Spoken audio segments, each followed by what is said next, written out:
وقتی که زن حامله دار می شود 5 ماهه 7 ماهه 9 ماهه زنها امین که چراغ میکنن همین هست همین هم کارایم. نه این اصلش از دین آتش پرستی ماندگی هست.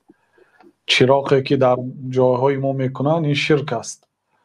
گویا نوع آتش پرستی هست، یک نوع اعتقاد به آتش است. این کارها باطل است.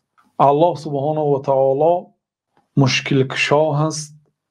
یاری را باید از الله سبحانه و تعالی پرسیم. هر حاجتی که داریم باید از الله سبحانه و تعالی پرسیم.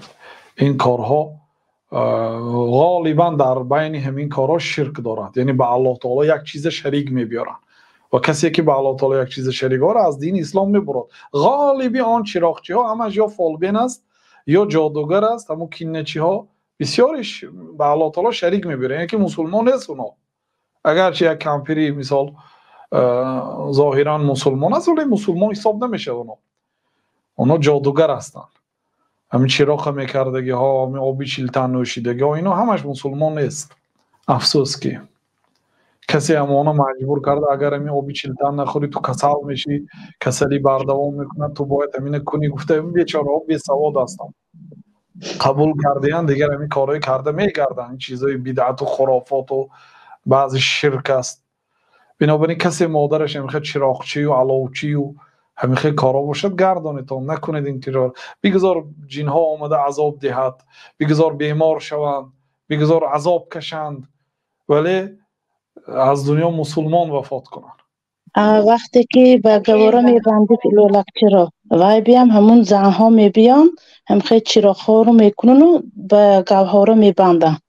اینم قاعده های پیشین زنها بعضی استادان ما ذکر میکنن که سحر گاواشو گرفته به صحرا میرفته است، گاو و گوسفنداره بیگانی با تولد کرده با کودکاشو برداشته با گاوای گرفته می آمده است. نه گوارا بندی و نه چراغ و این چیزا یعنی که اصل ندارد.